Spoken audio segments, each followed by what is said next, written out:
Herkese merhabalar, ben Kaan. Bugün sizlerle Warframe'de dillerden düşmeyen Silpet konusunu konuşacağız. Silpet nedir?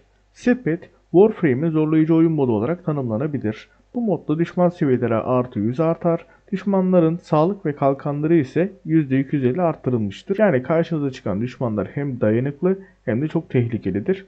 Ancak bu zorluğun yanında Silpet'in sunduğu ciddi avantajlar da vardır.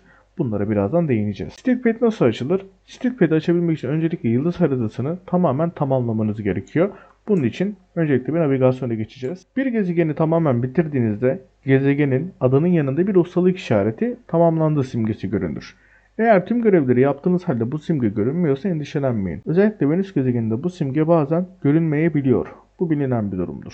Örnek olarak gördüğünüz gibi dünyanın yanında bir tane simge var. Bu simge de ustalık simgesi olarak geçiyor. Savunma görevlerinde ilk dalgayı tamamlamanız yeterli oluyor. Hayatta kalma görevlerinde ise ilk 5 dakikayı tamamladıktan sonra çıkış yapabilirsiniz. Bu şekilde görev tamamlanmış sayılır. Kalan görevleri nereden kontrol edebilirim? Silpet için kaç görev yaptığınızı ve kaç görev kaldığını görmek için öncelikle profil kısmına bir giriş yapacağız. Bu yüzden ESC'ye basıp profili göstere girdim. Daha sonra istatistikler bölümüne giriş yapıyorum. Daha da mouse'u biraz indirdiğim takdirde gördüğünüz gibi yıldız haritası durumu 237'de 237. Bu tamamen yapıldığı anlamına gelir.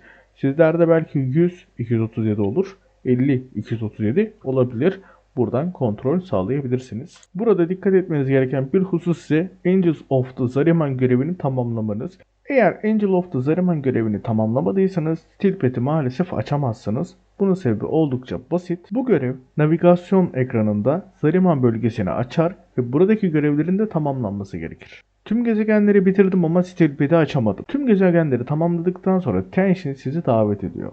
Steelpad'i aktif etmek için herhangi bir relay'e giriş yapacağız. Ben genelde dünyadaki Strata relay'i tercih ediyorum ve hemen giriş yapalım. Daha sonra Tension işaretine tıklayarak Tension'ın alanına geçiyoruz.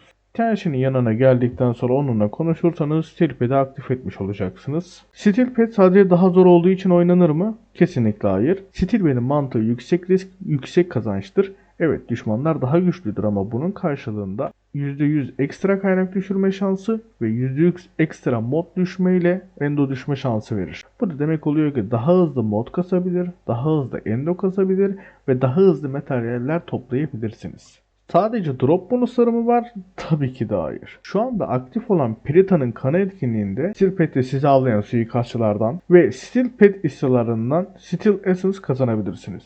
Bu Steel Essence'ları Tension üzerinden kuva, relik paketleri, özel eşyalar ve birçok faydalı materyal almak için burayı kullanabilirsiniz. Steelpad, Warframe'de kendini gerçekten test etmek isteyen oyuncular için hazırlanmış bir moddur.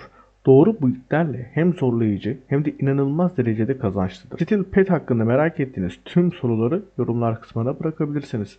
Bir sonraki videoda görüşmek üzere, hoşça kalın.